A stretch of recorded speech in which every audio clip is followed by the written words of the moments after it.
Na verdade, a gente vai tentar fazer mais um bate-papo mesmo, com aquela ideia de tentar reduzir um pouco o tempo. E foi uma reflexão, né? Não sei se dá para ver o tema, eu escrevi o tema antes de iniciar a transmissão ao vivo, que seriam os 3 desafios do cristão, né? Pode ser 3 dificuldades, mas eu achei 3 dificuldades muito negativo, né? Os três desafios do cristão. Isso nasceu numa reflexão que eu tive lendo o livro Cristianismo Puro e Simples, né, do C.S. Lewis. Ele é um autor cristão da igreja anglicana, eu acho. Ele não é um autor espírita, mas ele fala muito de cristianismo. Ele tem umas sacadas de analogia assim, que me lembra muito Emmanuel. Para ele colocar uma ideia na sua cabeça, ele faz várias analogias para que você entenda. Só que durante essa época que eu estava lendo esse livro do C.S. Lewis, né, a minha namorada que me emprestou, eu estava relendo junto Boa Nova, né, o livro Boa Nova. Eu lia o capítulo do C.S. Lewis, Cristianismo Puro e Simples, e lia depois um capítulo Boa Nova. Inclusive eu terminei eles no mesmo dia, e eu fiquei com uma ideia, né? Engraçado que o C.S. Lewis falava uma coisa e eu li alguma coisa parecida no Boa Nova, né? A gente sabe que as verdades estão espalhadas, né, pelas diversas escolas religiosas. E quando eu terminei os dois livros no mesmo momento, eu tive uma ideia de fazer uma palestra, ou fazer que fosse um bate-papo que explicasse essa tripla dificuldade, né?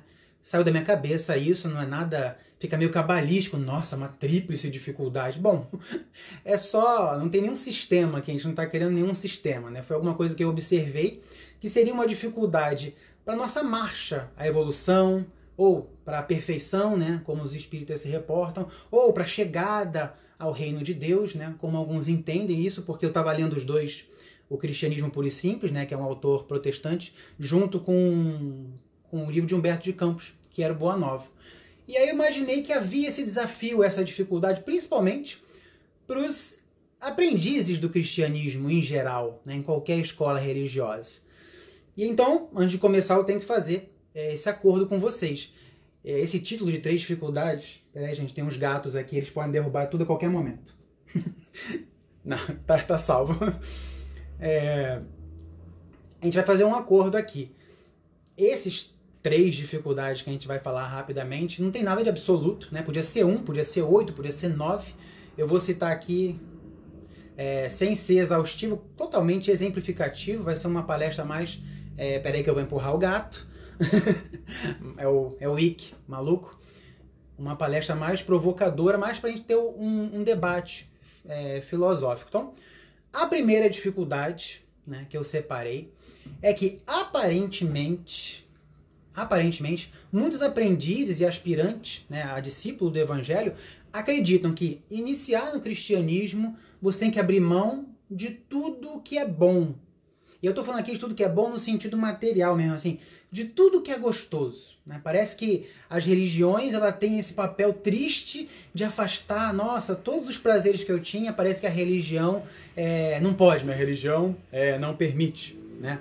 Então, a gente está se focando exatamente no gozo material. Então, há uma ideia de que tem que ser abdicado para o religioso, né, essa coisa do gozo da matéria. E aí alguma pessoa fala, olha, religião não é para mim não, sabe? Eu não sou puritano igual vocês aí do centro, igual vocês aí da igreja, como se os religiosos fossem indiferentes, né, aos gozos materiais. Mas por que essa impressão que a gente tem, né? Porque a gente, como sociedade e como um grupo de espíritos condizentes com a categoria do planeta Terra, né, que é de expiações e prova, a gente está muito mais próximo do estado de natureza, né, dentro de nós, do que da angelitude que está na nossa frente. Então, o estado de natureza, a gente acabou de deixar ele, e a gente tem pela frente uma estrada imensa, né, para o nosso aprimoramento. A gente está muito próximo ainda dos instintos, nossa percepção material é muito grande. Então é por isso que a gente fala que somos muito materializados, né? Os espíritos superiores são desmaterializados, são depurados, né? E esses espíritos, às vezes, que estão alguns passos na nossa frente, quando eles encarnam aqui na Terra por missão, você já olha assim, né, em razão do desapego da matéria, você observa assim e pensa, nossa, são santos, né, ou são loucos, normalmente, só no futuro que a história dá o crédito, né, para essas personalidades. Talvez, se houvesse um planeta, né, vamos dizer aqui, a gente está falando de que há muitas moradas na casa do meu pai. Vamos dizer que houvesse um planeta onde uma sociedade, por alguma razão, né, ela fosse constituída sobre a poligamia ilimitada, fosse uma regra, todas as casas daquele planeta fossem mansões de última geração, você podia beber à vontade sem nunca ter uma ressaca, ou você poderia utilizar qualquer droga daquele planeta e jamais teria uma overdose.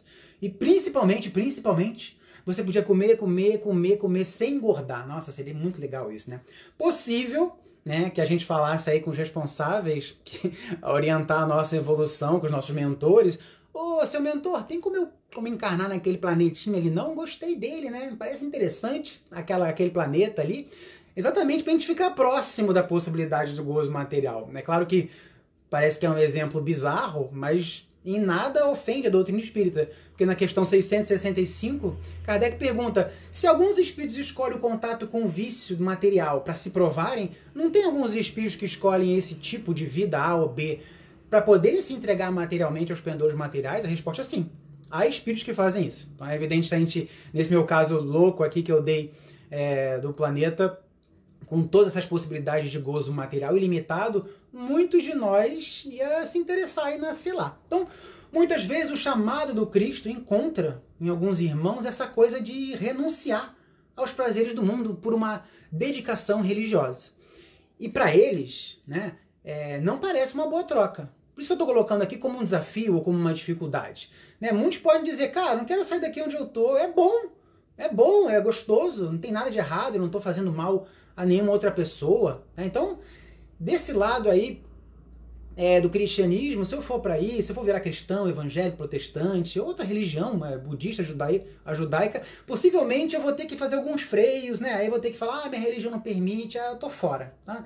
Então, para esses novatos do cristianismo, né, a presença de uma religião, né, no seu cotidiano, no espaço que você reserva para sua dedicação espiritual, já fica algo assim como: já vou ter que abrir mão do que eu gosto, do que é bom. E aí, para começar a analisar essa nossa primeira dificuldade, vão ser 3, a gente vai direto na questão 712 do Livro dos Espíritos. Lá Kardec perguntou assim: com que fim pôs Deus atrativo no gozo dos bens materiais? Então, assim, há um atrativo. Né? Deus colocou esse atrativo no gozo dos bens materiais. A resposta que os espíritos superiores deram foi: para instigar ao homem ao cumprimento da sua missão e para experimentá-lo por meio da tentação. Aí Kardec fala: mas qual é o objetivo dessa tentação? Desenvolver-lhe a razão que deve preservar o homem dos excessos. E aí Kardec ainda fala assim: se o homem fosse instigado a usar os bens terrenos só pela utilidade que tem, preciso comer arroz e feijão, pois meu corpo precisa de caloria, preciso fazer sexo porque preciso reproduzir-me na planeta Terra. Se a gente fosse utilizar, esse é um comentário que Kardec fez, se você fosse utilizar os bens terrenos só pela utilidade, isso possivelmente iria comprometer a harmonia do universo. Então, quando Deus imprime a esse gozo o atrativo do prazer, né, ele impele o homem ao cumprir os seus desígnios e também experimenta o homem por meio da tentação. Então, quantos avanços científicos e tecnológicos, né, a gente não enfrenta, não encara em razão do homem buscar, né, mais prazer? Né? Quantas construções, aparelhos, quanta tecnologia não se desenvolve? Então, assim, a gente participa, né, do progresso de forma geral, muitas vezes por egoísmo de uma empresa em específica. Aquela empresa quer ficar bilionária, né, mas isso... não lembro agora qual questão que está no Livro dos Espíritos, fala que importa se para essa pessoa o mérito é nulo, se todo o progresso vai se realizar no planeta. Então, há um atrativo no gozo dos bens materiais. Lá em cima eu falei que atrás da gente, a gente estava muito próximo do estado de natureza. Na questão 777 do Livro dos Espíritos, Kardec comenta de uma filosofia religiosa que fala de uma filosofia que defendia que o homem no estado de natureza era muito mais feliz. Não tinha que pagar boleto, entendeu? Não tinha que ter compromisso. O homem no estado de natureza seria a felicidade perfeita. E a resposta dos espíritos é: olha, isso aí é a felicidade do bruto. Tem pessoas que só entendem ser feliz à maneira dos animais. Então, parece mesmo que à primeira vista a gente está falando sobre o problema ser o gozo da matéria, mas não é. A gente viu que é uma utilidade providencial de Deus, o prazer estar no gozo da matéria. Deus criou tudo, ele poderia ter criado diferente. Ele poderia ter criado, como Kardec falou, simplesmente pela utilidade. Mas não, há um prazer no gozo material porque Deus quis. A gente não vai entrar aqui no mérito de por que ele escolheu assim, mas a gente tem certeza, né, que é uma inteligência suprema, não ia criar essa consequência do prazer, né, se ela não fosse necessária, né, é a inteligência perfeita. Então, a gente tem que entender que a questão não está no uso da matéria, a questão não está no gozo da matéria, a questão está nos abusos e nos excessos. E aí tem um grupinho de questões, que eu vou passar bem rápido aqui, a questão 713 até 716, que Kardec trata dos limites, né, ao uso, ao prazer da matéria. Na 713 ele pergunta, traçou a natureza limite aos gozos materiais? E a resposta é, traçou para indicar para vocês o limite do necessário. Só que vocês, pelos excessos, vocês chegam até a saciedade e punem a vocês mesmos. Kardec ainda pergunta, como é que o homem vai conhecer o limite do necessário? Né? A resposta dos espíritos é, aquele que é ponderado conhece por intuição. Porém, outros só conhecem esse limite pela própria experiência e, às vezes, a sua própria custa. E a última das questões, que é muito interessante, né, essa tem mais a ver até com esse momento de tecnologia que a gente vive, né, de globalização, que é a 716, Kardec pergunta, mediante a organização física mesmo, eu acredito, né, mediante a organização que Deus nos deu, ele não traçou, a natureza não traçou o limite das nossas necessidades? E a resposta é sim, mas o homem é insaciável. Pela organização que o homem tem, a natureza já traçou os limites das suas necessidades. Essa é a parte importante. Mas os vícios alteraram a Constituição e criaram para o homem necessidades que não são reais. Então, assim, a gente acredita hoje que muita coisa é necessária na nossa vida. Você fala, isso é necessário, eu preciso disso, eu quero comprar o S20, o S10, eu quero aquele carro, eu quero aquela casa, eu preciso, não dá para ficar sem usar o WhatsApp, eu preciso usar o Facebook, eu tenho que comer aquela coisa. Então, assim, a gente criou, através dessa viciação de permanecer tanto querendo a matéria, a proximidade da matéria, o gozo da matéria, que a gente, segundo a 716, alteramos a nossa Constituição através dos vícios e criamos para nós necessidades que não são reais, né? Então, superada essa questão de que a natureza traçou um limite, qual o limite, gente? Vocês comem muito e passam mal. A natureza traçou para você o limite do necessário. Porque se você comer, naquela questão que ele fala, vocês vão conhecer a própria custa, se você comer muito, a própria custa, você vai ter uma indigestão, você não vai querer ver comida na sua frente, né? Então, a natureza criou pra gente os limites, a gente como homem, sempre teimoso, sempre saindo dos limites que Deus colocou, causamos problemas para nós mesmos, para o nosso corpo, e também criamos necessidades, em razão dessa vontade, né, de engolir a matéria, criamos necessidades que não são reais. Sobre essa primeira dificuldade, né, que é do cristão, parece que ele tem que se abdicar dos prazeres da matéria, eu vou trazer rapidamente o papel do materialismo, né, do materialismo aqui mesmo como filosofia, que a gente encontra no capítulo 1 de Gênesis. Kardec fala assim, se você tirar do homem que existe um espírito, depois que ele vai morrer, que ele vai desencarnar, que há consequências dos seus atos, né? E você transforma ele numa máquina, como uma planta que vai nascer, que vai morrer, o homem que não espera nada depois da morte, nada impede que ele aumente seus gozos no futuro, né? Então, a própria doutrina do materialismo colabora para que o homem pratique os excessos, os abusos, e aí você vai querer puxar ele para o cristianismo, ele está acostumado com uma interação com a matéria que parece que o cristianismo vai dizer não. E aí ele fala, isso eu não quero não, aqui tá bom, aqui tá legal, né? E o materialismo, por isso que na obra de Kardec, ele fala, não quer ferir a sensibilidade de ninguém, se você quer transformar alguém em espírita, vai quem não conhece, vai em quem não acredita em nada. Não vai conversar com um católico, com um evangélico, eles estão muito bem. Vai conversar com aquele que não acredita em nada, com aquele que é materialista, com aquele que acha que depois da morte não tem nada, gente. E esse número é muito maior do que a gente acredita. Muitas pessoas se dizem religiosas, mas no fundo, nem elas imaginam o que vai acontecer depois da morte. Então, Kardec fala, no capítulo 1 da Gênesis de Allan Kardec, no item 37, ele fala isso. Se você não esperar nada depois da morte, o que você vai querer fazer? Aumentar os gozos, vai querer ajudar o outro, vai querer dar seus bens para o outro, vai querer se sacrificar para o outro, ou não. Eu tô cada um por si. Kardec faz até um comentário no Livro dos Espíritos que ele fala, se uma sociedade nasce toda materialista, ela já traz o germe da própria dissolução, porque os seres iriam se entredevorar uns aos outros. E aí, para quase terminar esse tópico, essa da nossa dificuldade 1, no capítulo 2 do Evangelho segundo o Espiritismo, Meu Reino Não É Desse Mundo, Está escrito lá, Deus não condena os gozos terrestres, condena o abuso dos gozos terrestres em detrimento das coisas da alma. A gente viu que o abuso modifica até a nossa organização, a ponto de criar os vícios e os vícios criarem necessidades artificiais. Tem uma questão curiosa, que é a 705 do Livro dos Espíritos, que fala assim, cara, olha o árabe no deserto. Ele acha sempre do que viver. Tá lá, tá no deserto, mas por que ele sempre acha do que viver? Tá lá um velhinho, você olha assim, né, no National Geographic, no Discovery Channel, e fala, caraca, olha o velhinho, tá lá, 85 anos, com a pele curtida do sol, rindo, sendo feliz, no meio do deserto, né? Eu tô aqui com meu WhatsApp, meu Facebook, com a minha cama com densidade de 33, com a minha tela curva 4K, e aí você não entende como aquele cara, né, consegue ser feliz. A gente vai criando várias necessidades pra gente, né? Essa questão 705, ela mostra, olha, vocês criam necessidades artificiais. Observa o árabe, observa. E aí a última questão do Livro dos Espíritos, para não ficar muito chato, que eu queria trazer, quando Kardec ele vai tentando fechar essa ideia do prazer, dos gozos materiais, e ele pergunta, você fala que os espíritos superiores, um dos gozos dos espíritos superiores é não ter necessidades materiais.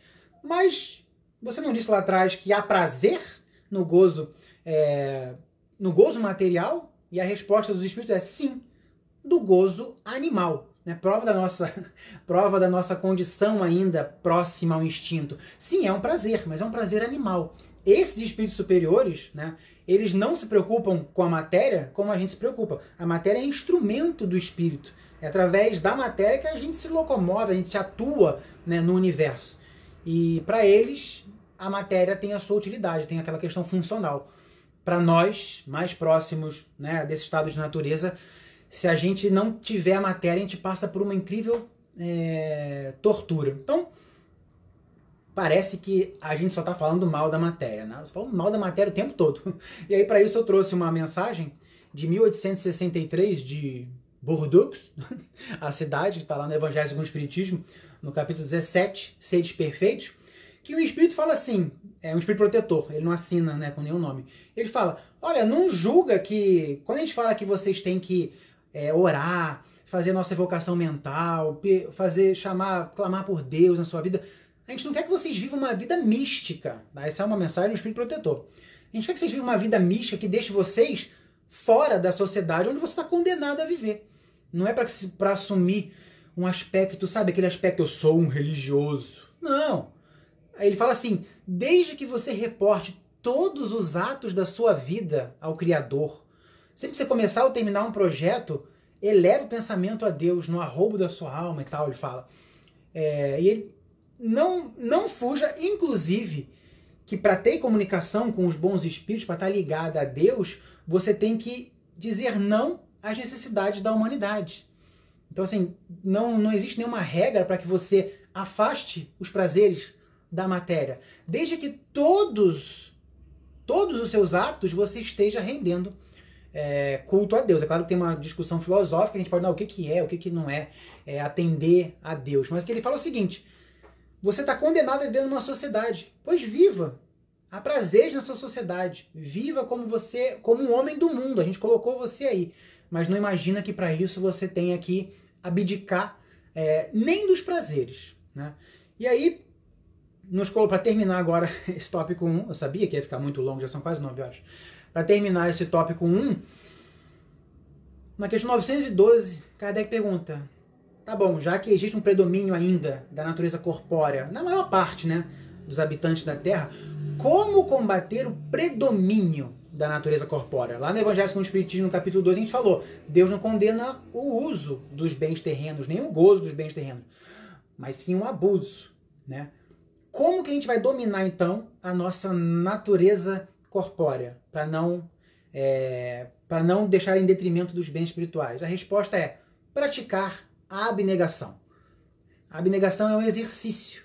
Né? Então, se você tem aqueles pendores voltados para a matéria e você sabe que você entregue a eles, pode cair no vício, pode cair no abuso, pode cair nos excessos, pode cair em umas estradas que no passado você já tropeçou muito e a tua consciência vai gritar quando você se aproximar perto daquele comportamento, ainda que possa ser uma prova que você vai resistir. A questão é a abnegação. Até aquele espírito que é colocado no meio do vício, ele que está preparado para tentar vencer a prova, ele vai ter que exercer a abnegação lá. Então, como fazer o espírito vencer a matéria? Calando a matéria. Como? Abnegação. Agora, a força para sua abnegação, com certeza vai vir da oração, vai vir da prece, vai vir dos seus atos no bem, que vão atrair espíritos do bem, vão atrair energias do bem. Então, assim, vai ser muito difícil você praticar a abnegação rodeado de espíritos trevosos, né? Vai ser bem difícil, você vai, em um instante, se entregar a esses pendores que está um pouquinho em todos nós. E aí, uma mensagem sensacional que está no 110 do Fonte Viva, que é vigiar e orar para não cair em tentação, né? Emmanuel comenta Mateus, capítulo 26 de Mateus, e aí a mensagem 110 é vigiemos e oremos. E o Emmanuel fala assim, olha, do berço ao túmulo, você vai sofrer martelada a tentação. Não se assuste. Aí ele fala, olha, é natural, são vicissitudes lógicas da experiência humana, mas não esqueça do ensinamento de Jesus vigiando e orando para não sucumbir à tentação. E uma frase muito impactante que eu guardei para essa palestra, que Emmanuel fala assim, mais vale chorar sobre os aguilhões da resistência do que sorrir sobre os narcóticos da queda. O que ele quer dizer? Ele quer dizer que quem está caindo, gente, quem está descendo ladeira abaixo, está rindo, está feliz, né? Por isso que a pessoa às vezes não vai te entender. Você fala, vem para cá, vamos ler o Evangelho, vamos tentar entender as lições que Jesus deu, vem para cá. Só que ele, que está caindo sob os narcóticos dos bens materiais, do gozo dos bens materiais, do gozo em excesso, vamos tentar usar a palestra para fundamentar a nossa própria palavra aqui, tá rindo. Sabe aquela cena de filme? Aquela cena de filme que você vê um padre, né, com crucifixo na mão, enrolado, e lutando para vencer uma tentação. E aí você vê do lado normalmente uma pessoa que se acha esperta, né, que se acha a melhor, e olha assim, né, pro padre chorando, lutando para vencer a tentação. Eu acho que ele é fraco, né, que ele é bom, porque ele tá gostando, gente, ele nem sabe que ele tá perdendo. É muito bom isso que eu tô fazendo, né? A mensagem do Emmanuel é essa, mas vale chorar sobre os aguilhões da resistência do que sorrir nos narcóticos da queda. Quem tá rindo, quem tá caindo, tá sorrindo. E daí a dificuldade de você conseguir explicar sobre o cristianismo para uma pessoa que tá caindo, porque ela tá rindo. E aí, a gente só pode orar por ela, né, pedir a Deus, né, que a rodeie de bênçãos, porque a hora do sacrifício dela vai chegar, a hora em que ela vai acordar, porque de uma forma ou de outra há um determinismo divino que vai sempre nos levando ao melhor caminho. E às vezes, quase sempre esse melhor caminho vai passar pela dor, vai passar pelo testemunho. Essa era a primeira dificuldade. As duas são mais rápidas, tá? Mentira, eu vou fazer que elas serem mais rápidas, porque senão eu vou extrapolar o tempo. Elas nem eram tão rápidas assim. A primeira dificuldade é essa. Parece que para ser cristão, há essa coisa de você dizer não aos seus prazeres. A gente já viu a mensagem do Espírito Protetor lá. Use dos prazeres normalmente. Já sabemos que Deus impôs, Deus impeliu ao uso da matéria um gozo, um prazer, e ele não deve ter feito isso à toa. O problema é do homem, né, que abusa. Segunda dificuldade. E essa foi a que brotou, né? A primeira brotou quando eu estava lendo C.S. Lewis. A segunda foi quando eu estava mais lendo Boa Nova, né? Eu não sei se quem leu Boa Nova aqui, né, são relatos de pessoas que tiveram contato, né, com Jesus e conta a história delas, né, o diálogo delas com Cristo. Então é um livro sensacional, muito bom mesmo. É interessante que na introdução, Humberto de Campos fala, né, que no mundo espiritual todo mundo também quer saber sobre Cristo. Qualquer detalhe todo mundo quer saber. E aí ele mostra que ele usa essa palavra, folclore, tá? O folclore dos ensinamentos do Cristo também são muito procurados lá. Todo mundo quer ler os ensinamentos, as parábolas. Então, não muda muito. A gente aqui é interessado em tudo, né, que tem relação com Cristo. A gente desencarna e continua querendo saber.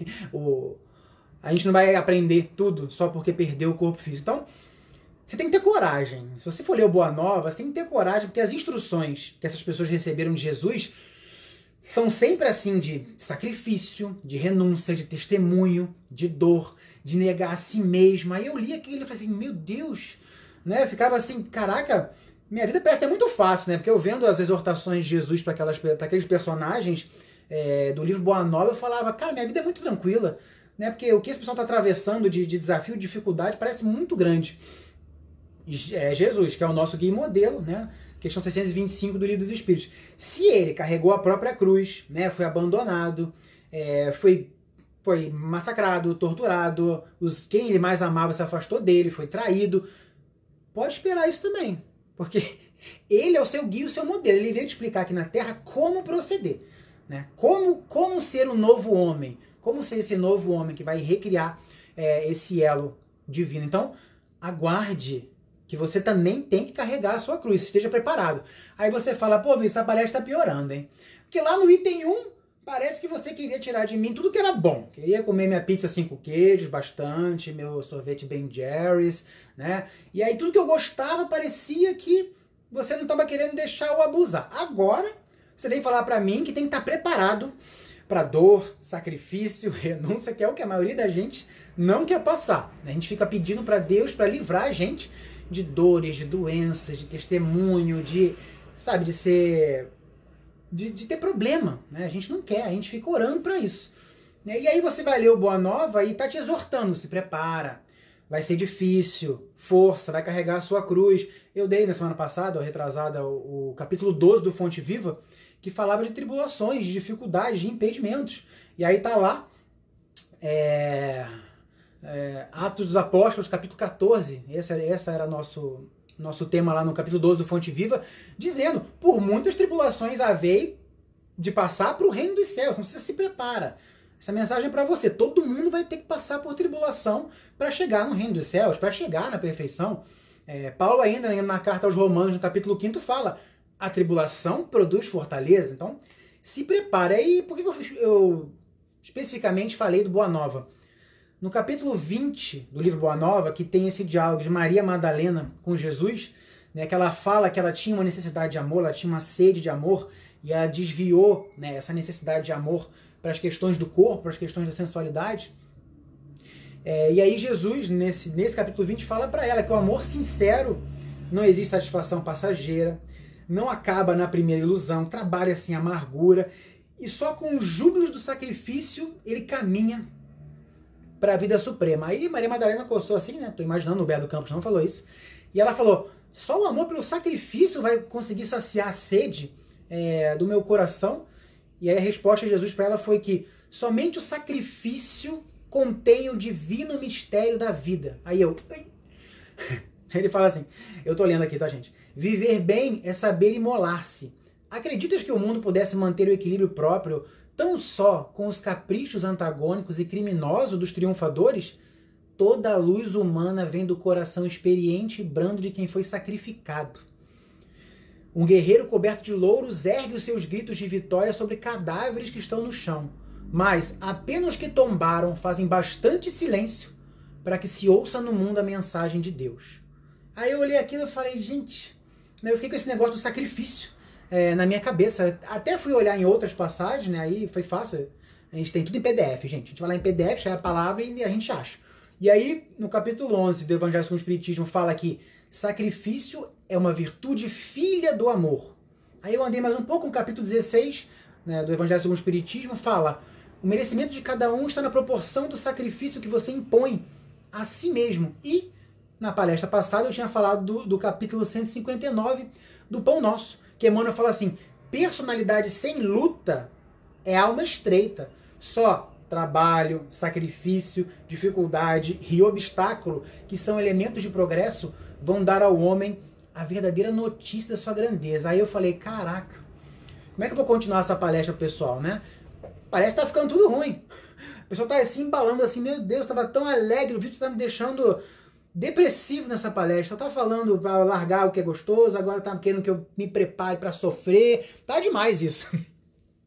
E aí no Evangelho segundo o Espiritismo também, no capítulo 11 de Amai o Próximo como a si mesmo, tem uma mensagem também de um Espírito Protetor. Ele fala assim, olha, na sociedade de hoje, vocês, para serem cristãos, vocês não precisam mais passar pelo holocausto do martírio, pelo aquele sacrifício da vida, de leões atacarem vocês, de vocês irem para a fogueira, da igreja perseguir a fé de vocês. Vocês vão triunfar se vocês sacrificarem o egoísmo de vocês, o orgulho de vocês e a vaidade de vocês.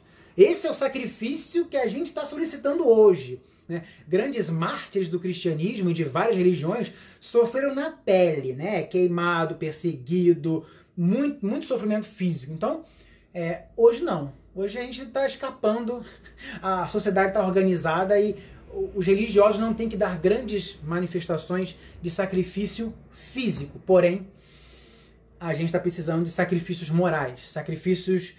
Quem aqui, gente, consegue fazer o sacrifício de silenciar? Eu não consigo. Estou sempre volta e meia no Facebook, brigando. Né? Então, silenciar é tão fácil, a gente não consegue. Né? Os sacrifícios que estão sendo exigidos hoje são esses íntimos, né? De paciência, né? De benevolência, de indulgência para com os erros do próximo, de não julgar o próximo. Todo esse turbilhão da transição planetária são morais, né? São morais. O apocalipse que a gente está vivendo aí, como está se mexendo o planeta inteiro, são ideais, são ideologias que se chocam, a antiga geração com a nossa. Não está tendo essa coisa do um país quer invadir o outro, tomar o espaço. Não, né? São ideias, são questões econômicas. Então, para o cristão, o sacrifício que a gente exige hoje é egoísmo, orgulho e vaidade. Por que eu falei que essa era a segunda dificuldade das nossas três? Bom, é meio óbvio, né, gente? É a segunda dificuldade porque o cristão tem que se preparar para dar o testemunho, para renunciar os bens da terra pelos bens espirituais, pelos bens eternos, né? Tem que se preparar para sacrificar a si próprio em face do outro. E sim, muitos têm que sacrificar, às vezes, fisicamente, né? Aquela coisa de dar o que te falta, né? De conseguir realmente fazer o bem. Então é isso. Dificuldade 1 foi a matéria, os gozos materiais. Dificuldade 2 do cristão é encarar esse testemunho, né? E lembre-se que essas tribulações levam você ao reino dos céus. Por isso que eu estou colocando aqui como um desafio para o cristão. É estar preparado. Sua cruz vai chegar, a vida vai mandar. Né? Às vezes eu falo com alguém mais novo assim, olha, aos 25 também não acontecia nada comigo, mas aos 35 se prepara. A vida vai mandar pra gente, a nossa necessidade de testemunho. E por fim, a nossa terceira dificuldade, né? O Evangelho vai te pedir para estar preparado para abrir mão, né, dos excessos, do abuso dos gozos materiais, do uso consciente, sem detrimento das questões espirituais. Vai te convocar a tribulações e testemunhos, a carregar o peso da sua cruz, que imagina o nosso passado milenar, né, o que a gente não tem de acerto para fazer aí. E aí fica assim, mas para quê? Para que tudo isso? Né? Para que esse movimento? Por algo melhor. Alguns vão poder dizer, tá, mas o que é esse algo melhor? É o céu, podem dizer, né, alguns nossos irmãos cristãos de outras escolas religiosas. Mas como é o céu? Como é que é viver no céu? Você me dá uma amostra? Lembra aquele colega que eu falei que era o que estava caindo lá nos narcóticos da queda, estava feliz, gostando e não entendia o religioso? Pois é. Aí ele fala, me dá uma amostra, o que é o céu? A gente não está aqui, gente, querendo levantar um interesse. Não, eu só vou ser cristão se eu tiver algo para mim. A gente não está falando aqui sobre barganha com Deus. A gente está falando de você conhecer o processo. Qual é o processo do meu futuro espiritual? Né? A mensagem de Moisés era local, era a mensagem para a vida terrena. A mensagem de Jesus era para a vida futura. Só faz sentido tudo que Jesus falou se há uma vida futura. Então, e Jesus falou sobre a vida futura. O reino de céus é semelhante, o reino de céus é semelhante. Então, ele tentou dar ideia pra gente, né? Você vai receber o cêntuplo, tentou desenhar, porque era difícil para aquela época, e também é hoje. Então, não é questão de barganha. Eu quero que vocês imaginem uma pessoa interessada no cristianismo, interessada em ir para uma igreja ou ir para um centro espírita, e ela falar, o que está acontecendo? O que vai acontecer se eu fizer isso que você está me falando? Se eu seguir esse tal do Cristo? Eu estou falando do processo. Como é que eu vou fazer essa minha redenção, essa minha retomada, a minha aliança com Deus, vai resultar em quê? Dá uma amostra para aquele seu amigo que a gente citou aqui, que está em todos os tipos de excesso, todos os tipos de abuso. Ele fala, vou dar uma chance para esse tal de Cristo. Vou dar uma chance, vou começar a ler esse evangelho, vou deixar um pouco aqui de lado esse abuso que eu venho fazendo da bebida, drogas, sexo, de gastar meu dinheiro todo com futilidades. Eu estou abdicando de tudo isso, né? Mas pelo quê? Imagina essa pessoa que não tem religião, e ela quer ser espírita, evangélica, católica, budista. O que vai vir?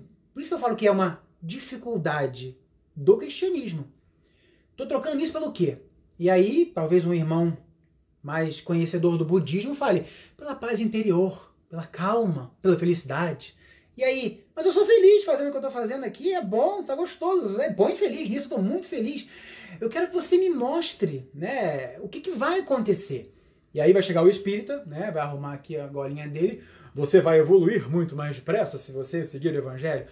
Aí, tá, e o que é a minha versão 2.0? O que é esse Vitor melhorado aí, esse Vitor, o que ele é?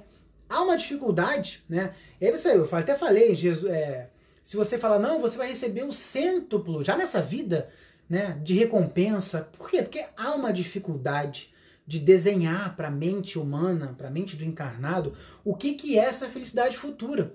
E é por isso que eu falo que isso é uma dificuldade, isso é um desafio do cristão. Porque ele chega em qualquer escola religiosa e ele fala, tô fazendo isso tudo por quê? Tem que ter um sentido, né?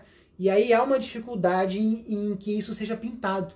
Por isso eu coloquei, gente, eu falei, não é nenhum sistema, são coisas que eu selecionei pra gente falar aqui, não vamos dizer que não, são 3, pode ser 8, 10, eu escolhi 3, né? Então, quando você vai pedir pra alguém moderar os gozos materiais que são atrativos, se preparar para sofrimentos, dores e renúncias, e ela vai dizer, tá bom, larguei isso que é bom, vou matar no peito que é ruim, e a gente não consegue explicar para essas pessoas o que é.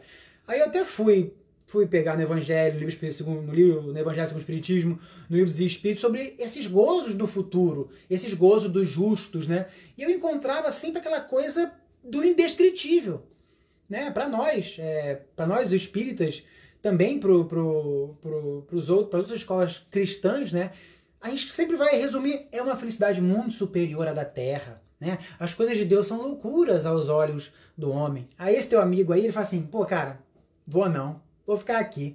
Eu tô sentindo uma falta aí de um seguro aí para cobrir esse meu investimento. Eu não sei se vai valer a pena eu fazer tudo isso que você me pediu no 1 e no 2 e eu nem sei para quê. Né? Eu tô falando, não é questão de interesse, é questão de conhecer o processo. Né? E aí, agora eu fui consultar as fontes espíritas mesmo, e, gente, o ponto de chegada, caraca, 9h12 já, o ponto de chegada, né, esse espírito que chegou à perfeição, o fim dessa linha, tentar entender a felicidade deles, a gente não tem nem ideia do que é, por falta de elemento para explicar. O que é mais bizarro é que a gente não tem nem muitas analogias para explicar, né? O que sente, por exemplo, qual é a felicidade do espírito perfeito. Às vezes você vê palestrante, inclusive espírita, querendo sondar o pensamento de Jesus, né, gente? Não dá para sondar o pensamento nem do espírito perfeito, muito menos, né, de um Cristo. E aí eu fico até com vergonha, eu fico com pena de mim mesmo quando eu estou lendo algum pedaço do livro dos Espíritos assim, aí fala, olha, sinto muito, a gente não vai conseguir explicar porque na linguagem de vocês não tem nada para falar sobre isso. Aí eu fico, caraca, eu sou o quê? Eu sou um nada. Nem por analogia, não. Gente, diversas passagens do livro dos Espíritos, olha, não dá para explicar porque não tem palavra, não tem nem analogia, então eu vou ter que pular. Eu estava ali na 257, é uma questão que Kardec faz um ensaio teórico sobre as sensações dos espíritos. É muito interessante. E aí, quando ele chega nos espíritos purificados, ele fala, olha, sobre os purificados, a gente é cego, completamente cego. E nem os espíritos podem falar pra gente, porque a nossa língua é adequada a ideias que a gente tem. A gente não tem uma língua, uma palavra adequada a uma ideia que não existe. E aí eu falei, tá bom, gente, eu já entendi que eu sou inferior, fiquei até triste lá, né? Fiquei no canto do quarto, assim, me embalando, nossa, eu tô muito atrasado. Imaginei que seria um astrofísico explicando para uma criança de 4 anos o que é um buraco negro. Por mais que ele tenha todo o cuidado do mundo de explicar o que é o buraco negro, ela não vai entender, entendeu? Por mais que ele tente usar analogia, a sua chupeta aqui, ela vai entrar assim, a chupeta... Não adianta, a gente não vai conseguir. Eu fiquei satisfeito com isso. Tá bom, eu sei que tem coisa que não dá para falar sobre o futuro espiritual, muito menos sobre a felicidade espiritual. Gente, mas explicar sentimentos desconhecidos. Eu até entendo essa coisa material. Olha, não consigo te explicar qual é a sensação que ele tem porque vocês não vão entender. Tudo bem, mas na 192, questão 192 livros de espíritos, Kardec pergunta assim, vem cá, não tem como um espírito nascer a vida inteira, chegar à perfeição no final da vida dele, e não tem que passar por um monte de reencarnação, esse negócio que vocês falam aí? Kardec pergunta, não dá para ir uma vida só simplesmente chegar à perfeição? A resposta dos espíritos é mais uma que dói assim, fala, olha, pois o que vocês julgam perfeito na Terra está muito longe da perfeição. O que é perfeito para você?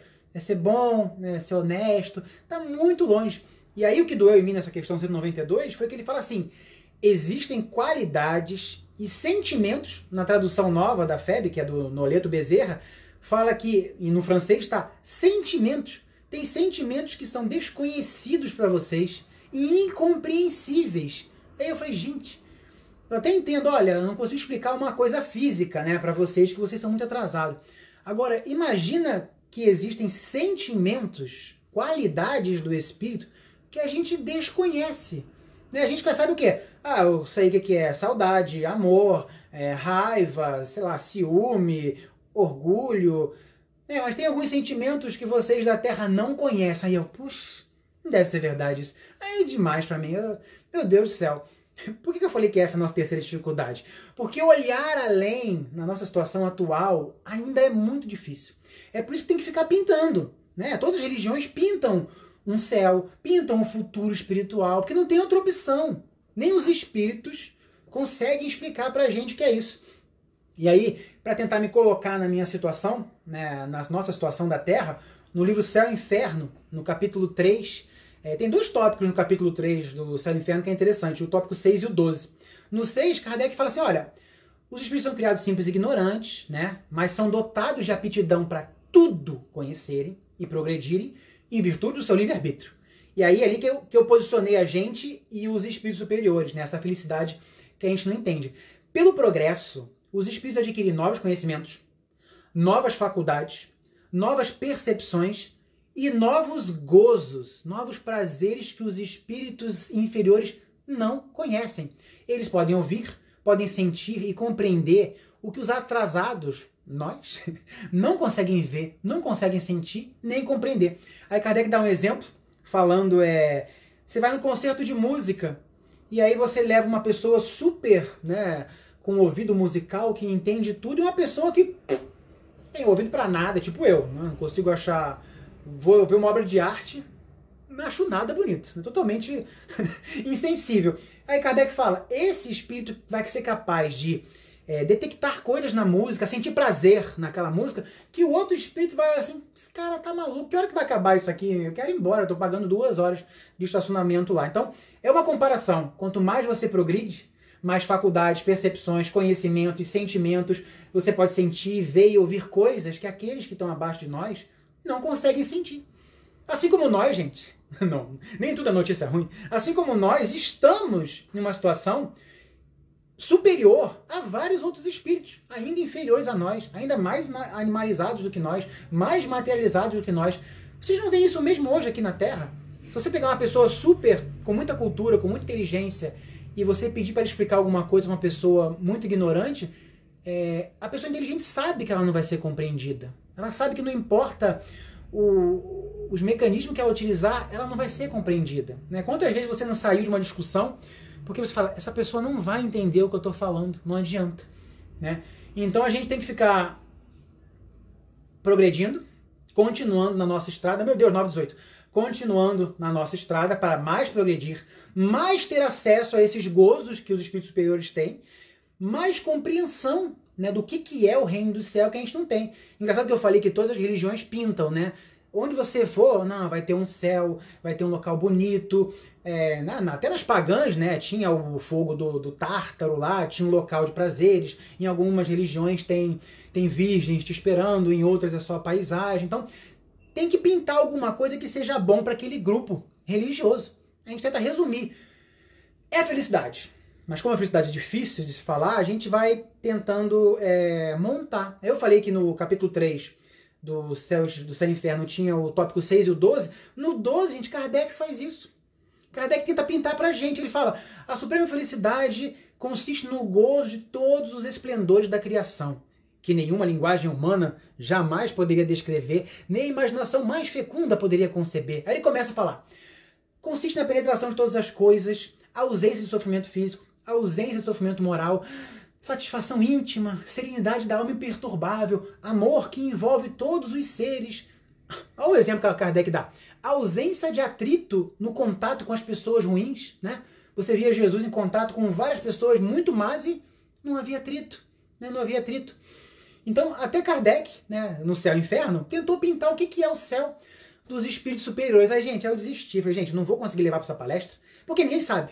Né? Todo mundo tenta desenhar o que é o final da escala. O que é esse final. Chegou a Luísa aí, a Yara também.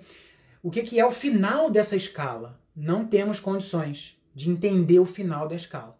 Aí eu pensei assim, tá, então eu vou levar para a palestra o meio do caminho. Né? Já que a gente tem espíritos imperfeitos, bons e perfeitos, para tentar resumir em 3, e tá muito difícil desenhar o que é essa coisa futura, essa felicidade futura, por isso que eu elenquei como a nossa terceira dificuldade. E aí eu fui lá no Evangelho segundo o Espiritismo, no capítulo 3, Muitas Moradas na Casa do Meu Pai, e eu fui dar uma olhada no que Kardec falou dos mundos regeneradores, que são esses mundos que servem de transição entre os de expiação, planeta Terra, para os mundos felizes, é o planeta de regeneração. E aí, não é um planeta de perfeição.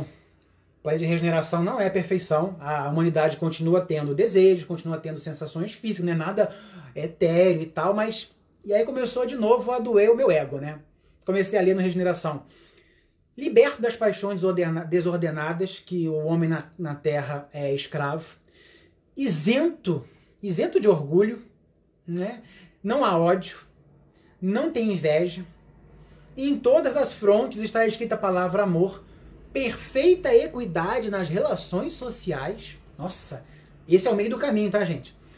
Todos conhecem a Deus e tentam caminhar para Ele. E aí a parte que eu me senti mais abaixo ainda do planeta de regeneração.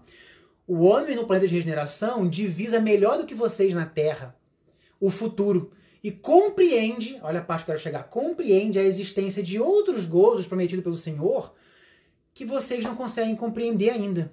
Aí eu falei assim, puxa, alguém aqui... Gente, tem gente espírita que está achando que depois da pandemia vai ser planeta de regeneração. Que depois da pandemia, que agora é a transição planetária, agora nesse espaço de pouco tempo é a transição planetária, é o apocalipse, e já depois da pandemia vamos estar todos no planeta de regeneração. Se você ouvir algum espírita falar disso, pede para ele ler o item 17 do capítulo 3 do Evangelho segundo o Espiritismo, para você entender o que é um planeta regenerador, de regeneração, né? A ausência de ódio, todo mundo tem a palavra amor, todo mundo conhece Deus, não há paixões, não há inveja, não há ódio. Olha, eu não conheço ninguém apto. Se for depois da pandemia, daqui a 500 anos eu não sei, gente. Que a misericórdia de Deus, né, pode ajudar a gente muito a permanecer aqui. Agora, hoje, não conheço ninguém que esteja apto a habitar o planeta de regeneração. Ninguém. E aí o que eu fiz? Eu fui tentar descobrir qual era a felicidade do meio do caminho, porque eu desisti do final do caminho, vocês viram agora há pouco. Deixa eu ver a felicidade de quem está no meio, porque eu me coloquei lá no início. No meio também é difícil, gente. No meio a gente também é difícil. Lembrando que Kardec falou, o homem do mundo de regeneração já divisa o futuro melhor. Já entende outros gozos que não esses que vocês entendem. O que é o nosso gozo? Nossa felicidade? Não sei. Ter um filho, sabe? Ver o seu filho se formar, comer aquela pizza 5 queijos, comer o sorvete do Ben Jerry's, né? Quais são os gozos que vocês têm aí na Terra, né? O que ele fala é, olha lá, eles já divisam outros gozos que vocês aí na Terra não divisam. Por enquanto. Por enquanto, porque existe um obstáculo no meio para a gente chegar lá, que o obstáculo é a questão 785 do Livro dos Espíritos. Orgulho e egoísmo, né? Esse é o obstáculo, essa é a marca de quase todos os habitantes do planeta Terra, né? E lá na questão 785, Kardec fala que isso vai passar, porque assim que isso passar, que o orgulho e o egoísmo ficar um pouco de lado, o homem vai compreender que além do prazer que ele tem dos gozos terrenos, existe uma felicidade maior e infinitamente mais duradoura, que a gente ainda não conhece direito. A verdade é essa. Então, gente, desisti também do meio da escala, fui pro final, não consegui. Vim pro meio, falei, gente, que prazer é esse? Eu achei que era realmente a pizza, o sorvete, uma família, amizade, uma companheira. Que prazer é esse que eles falam? E aí, para acabar de vez comigo, quando eu perguntei, achei que aquilo era o prazer, na 313 do Livro dos Espíritos fala, olha, para os espíritos elevados, a felicidade eterna é 1000 vezes melhor do que todos os prazeres que vocês encontram na carne. E aí, já encaminhando para o final, que eu acho que eu extrapolei, a Rose e a Luciana vão me matar, eu tentei trazer presente, né? Já que a gente não conseguiu o futuro longe, não conseguimos o futuro próximo, vamos trazer presente, né? De que forma o cristianismo, o cristão, teria já no presente, né, uma melhora da felicidade da sua vida. E aí eu já falei isso mais uma vez no Laços Eternos, eu falo isso em toda a palestra, eu sou bem chato mesmo, é que todas as suas imperfeições, né, elas causam um sofrimento. Então se você quer parar de sofrer agora, questão 133, a linha A do Livro dos Espíritos, a aflição da vida, muitas vezes, vem da perfeição do Espírito. Se você seguir o Cristo, usar o Evangelho embaixo do seu braço para começar a utilizar em todos os campos da sua vida, no trabalho, na relação com a família, em qualquer lugar, no centro espírita, que a gente tem que usar bastante, né? Já hoje você reduz o desgaste que é a imperfeição. E o nosso modelo de perfeição é o Cristo. É ele que, através de toda a sua exemplificação, ele não só ensinou como ele vivenciou, tudo que ele ensinou, é pra gente hoje melhorar. Eu sempre dou aquele exemplo, até o Anderson lá do SEI adorou essa. Se você resolver uma imperfeição, na hora, você acaba com a dor advinda daquela imperfeição. Quem tiver curiosidade, Religião dos Espíritos, capítulo 10, né, o livro do Emmanuel, que o Emmanuel fala assim, me conta aí qual é a tua dor que eu vou te dizer qual é o teu defeito. É sensacional. Quem puder, capítulo 10, eu já levei isso para o Laços Eternos, numa palestra lá, e também para o SEI diversas vezes. Mas aí, para terminar, por que é difícil divisar qualquer coisa para o futuro, além da morte? A gente entende que todo mundo tenta desenhar. Vamos desenhar de diversas formas o que é felicidade futura ou o que é qualquer futuro. E aí eu fui lá no Céu e Inferno de novo, no capítulo 2, quando Kardec está tratando do temor da morte. Aí ele fala, gente, tudo que tem a ver com a morte tem a ver com lamento.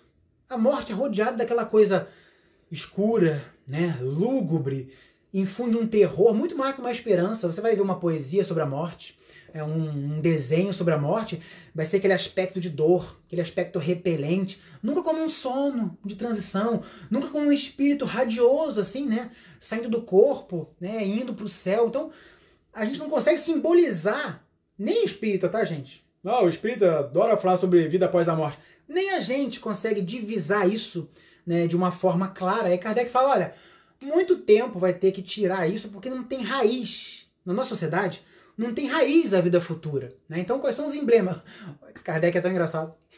Vou dizer que é engraçado, porque no capítulo 2 ele fala assim, quando a pessoa morre, você fica lastimando que ela perdeu os gozos da terra. Como se não fosse possível, né? Toda nossa palestra aqui, como se não fosse possível ter nenhum gozo na vida espiritual. Aí você fala, que desgraça.